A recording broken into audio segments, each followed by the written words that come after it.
Kumusta mga kanoisy? Welcome back sa ating YouTube channel, Filipinoisy. So ngayong araw, another update naman tayo about politika ng ating bansa. No? So ang video to ay mula kay The News Board. So meron itong pamagat na kakapasok lang timbog na PBBM matapos bantaan ni Duterte na karma. Grabe, Rocky, pahiya sa nangyari. So pahiya, yan yung pinakahihintay natin na mapahiya sila. Mapahiya talaga. So bago natin simulan, The News Board, supportahan nyo yan. Tapos syempre, kung trip nyo ng mga ganitong reaction video, may kasama kayo manood, huwag nyo na rin kalimutang supportahan yung YouTube channel natin, Filipinoisy. So mga kanoisy, hindi na natin ito patatagalin pa. Simulan na natin, baka agkawin pa ng China. Ganun ba magat ng video ito? Kakapasok lang timbog na PBBM matapos bantaan ni Duterte na karma. Grabe, Rocky, pahiya sa nangyari. So again, The News Board, Filipinoisy. Like, comment, share, subscribe. Start. Ito ang mainit na balita at trending ngayon sa mundo ng social media. Yun. Marcos Duterte, matindi to. At Maka Duterte, pinalayas na matapos masampal ng katotohanan ang mga Duterte, lalo na itong si Inday, dahil sa naging resulta ng kaliwat ka ng survey na gusto ng taong Yun. bayan.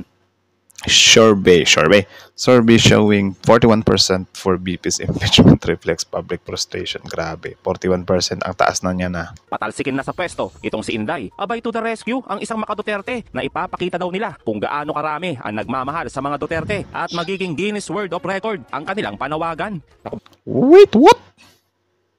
Men, ano naman ang silbi kung maraming nagmamahal sa'yo? Men, ang mali ay mali.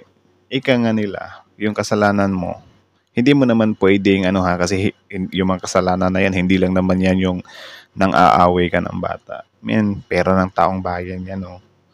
Tapos bigla nyo yung babanata na ipapakita nyo yung mga nagmamahal sa kanya. Bakit nung time ba ni Kibuloy, may nagawa ba yung mga nagmamahal sa kanya? Dito din sila medyo umaasa sila sa taong bayan, sa mga taga-suporta nila. Grabe yun, gagawin mong pandepensa yung mga taong nagmamahal sa iyo. Like what? So halimbawa yung nangyari sa yung sa INC Peace Rally. 'Di ba? Parang papabor kayo doon kasi grabe yung defense niyo.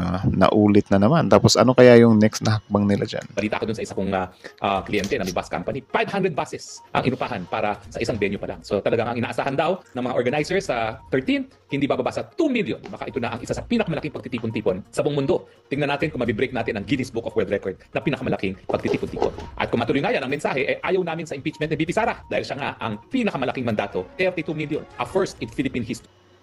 Ayaw ng impeachment. Grabe. 2 million. Konti lang yung 2 million ha. Sobrang daming tao ng Pilipinas, 107 million. So hiyang-hiya naman yung 100 million.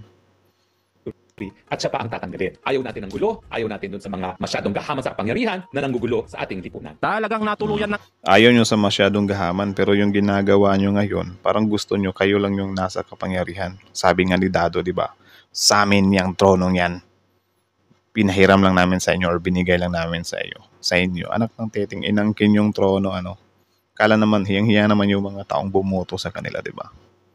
nga ang utak ng puganteng abogado na ito. Kaya ultimo mga Duterte supporter ay nakahawa kay Roque. Kaya naman, buwelta ng isang matapang na Marcos supporter. Akala ko ba ang INC pabor kay Saramaw? Bakit parang kay BBM na yata pabor ng INC ngayon? Yung problema ngayon, nung magrarally na ang INC, hindi naman sila magrarally para sisigaw-sigaw, resign BBM, resign. Magrarally sila, ayaw nila ng impeachment kasi gusto nila magkakasundo ang bawat panig. Para sa akin, hindi naman po siguro si BBM ang may kasalanan kung bakit hindi nagkakasundo ang panig ni BBM at panig nila ng mga DD. Tama, sila yung nagbabato ng or kasalanan nila, sila naman may gawa Bakit sinabi ba ni PBBM na, oy, Inday, ako yung yung 125 million confidential funds, ako yung lulustayin niyan, tapos ikaw lang yung aako niyan. Hindi naman ganyan, di ba? Kay BP Sara naman yun. Yes, bakit? Ang advocacy ni BBM, nung tumakbo siya ng 2022, unity, pagkakaisa, pagkakasundo. So bakit tumiwalag si Saramaw? So ibig sabihin, ayaw ni Saramaw ng unity. So ngayon, sa mga Saramaw. INC, mga kapatid natin taga-Iglesia ni Cristo, kung sakali man, hindi mag-success ang panawagan ninyo, huwag nyo na lang pong pilitin. Kasi hindi naman Tama. si BBM ang may kasalanan niyan. Bakit? Ni minsan ba, nakarinig po ba kayo na si BBM pinalaya si Sara? Wala. Si Sara ang Tama umalis. din. Di ba? Ilang beses. Mensahe natin to sa INC, since nananawagan kayo ng peace, kung hindi nyo man makuha yung peace na hinahanap nyo, kasi hindi naman talaga lahat na nakukuha sa peace, di ba? Kasi kung nakukuha pa lahat sa peace, ang sarap nun. Parang ano yun, magnanakaw ka lang dun sa 7-Eleven, 7-Eleven, tapos kapag nahuli ka, sa uli mo, peace. Ganun lang. Di pwede yun. Kailangan mong panagutan yun para hindi na maulit. Ganun yun. Umpisa pa lang ng eleksyon, hindi pa presidente si Bongbong Marcos, binira na ni Digong yan. Sa mga nagsabi dyan ng mga DDS na antayin daw pag nagrally ang INC, mapababa na daw si BBM, hindi naman po siguro sinabi sa simbahan ng Iglesia ni Cristo na panghusga or kontrolin mo yung tao. Kaya, walang Tama. ganun. Kaya sabi ko sa inyo, mga kababayan, huwag nyo na kung paniwalaan yung mga DDS. Alam mo yung mga DDS, kahit sampalin mo ng pangalan nila yan, kahit malaking letra ng pangalan na isampal mo sa mukha nila, hindi pa rin nila alam. Bakit? Nagbubulag-bulagan, nagtatanga-tangahan lang. Samantala, Tama. ayon na mismo Yun din, napansin ko rin yun. sa INC, bawal sa rally nila ang mga balahurang mga alipores ni Duterte na nananawagan na patalsikin at bastusin ang Pangulong Marcos. Ang layunin po ay pambansang kapayapaan. Pagkakasundo. Pagkakasundo. Oo. Tapos sasabihin mo dun sa habang nandun ka, sisigaw ka na, Oo. ibagsak! BBM resign. Walang ganun. Hindi naman yung kabilang banda, sisigaw ng impeachment! Hindi. Oo. Tama. Hindi po pwede na nandun ka. Kasi yung ibang bagay, pwede naman gawin sa ibang panahon. Di ba? Kung gusto nyo mag-rally, Tama. diba ang layunin ninyo? Eh, Gusto mag-rally. siguro sa ibang araw ho kayo. Di ba? Yung mga pinopost mo sa social media, Mm. nasabi mo, itong mga gagawin mo sa rally mo. Yan. Ayan. Yun. Excuse me. Ang problema kasi sa kanila, ginagrab nila yung ginagawa ng INC. Ipinagmalaki ni Attorney Harry Roque na handa ng INC para sa pinakamalaking pagtitipon laban sa impeachment kay VP Sara Inday Duterte. Hindi nila nakikita kasi ang akala kasi nila, ginagawa talaga hindi natin alam kung ano talaga yung motibo ng INC. Pero ang akala kasi nila, or ginagrab kasi nila na, ito yung magtatanggol sa atin or whatsoever. Pero hindi nila tinitingnan yung punto kung ano ba talaga yung gusto ng INC. What if gusto lang talaga ng INC ng peace? Hindi talaga nakabase sa yung impeachment is i-stop talaga na parang ginagrab ng iba na parang sila kasi tinitingnan nila na kapag hindi ma-impeach si Sara dahil sa ginawa ng INC, parang burado na lahat ng mga kasalanan ng mga Dutertes. Parang ganun yung expectation nila ba? 'Di ba? Grabe sila mag-isip. Na, supportado na tayo ng grupong malaki. Oo. Tapos ito ang agenda mo, hindi ko kami kasama niyan. Hindi. Iba ho yan. Mag-schedule kayo ng ibang rally ninyo. Ay, hindi kayo pala. Ngayon pala sinasabi na namin sa'yo, huwag na lang pumunta doon. Oo. Kasi baka sa iba kayo mapulot. Pero mga kababayan, Tama. hindi natin papayagan, itolerate ang garapalang pagnanakaw. Kaya naman, ituloy ang impeachment kay Inday at nakikiisa tayo sa kapayapaan. Ulitin natin sa mga kapatid nating INC, ang panawagan na impeachment kay Sara ay hindi pagpapakita ng kaguluhan. Ito ay paghahangad lamang ng katarungan sa garapalang paglustay sa pera ng bayan. Paano nga naman Tama naman, men. Kasi kung ganyan na lang parati, if ever lang, maging okay to. Naging peace talaga kasi what if, men? What if lang naman, kapag hindi magtagumpay to, bigla na naman magrarally yung INC, something like that. So, parang ang labas niyan, mapipilitan na yung gobyerno natin na, sige, peace na lang. Halimbawa, magtagumpay in that way or sa ganyang way.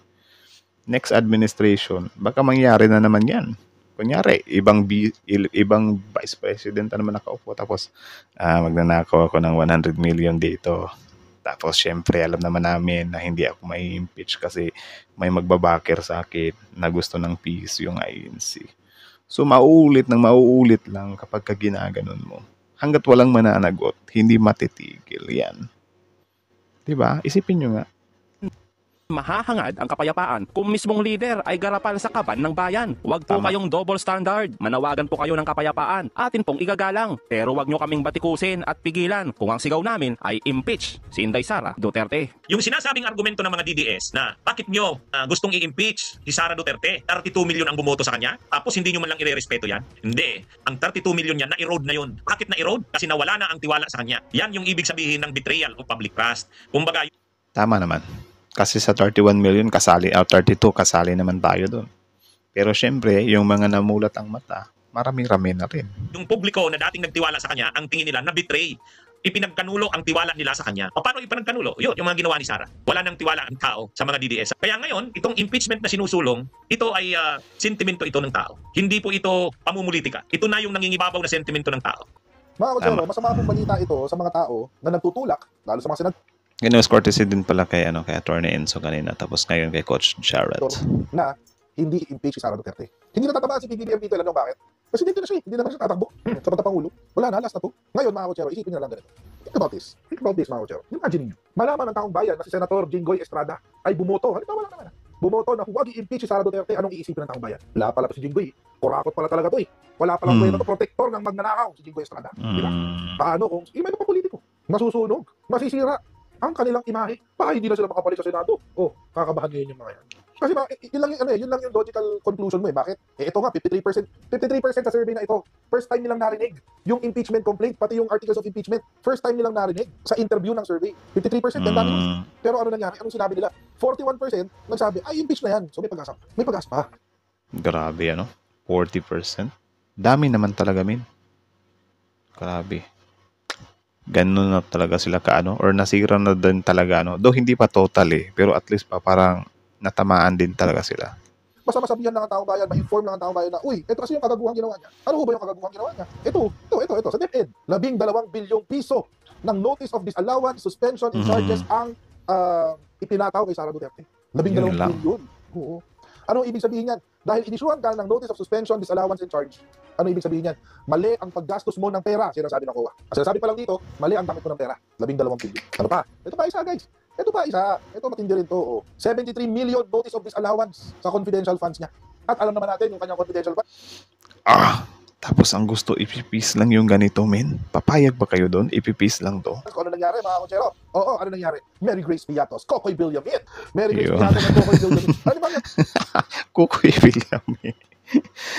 Ay, Mary Grace Piatos. Anak na. Siguro nung time na yan, yung nagpirma dyan, kumakain ng piatos ba, ma'am? Ano yung apelidong ilalagay ko dito? Alam nga namang ilagay ko yung apelido ko. Manilintikan ako kapag ka nagkabukuhan tayo. So ngayon, piatos na ilagay mo. Piatos kinakain mo eh.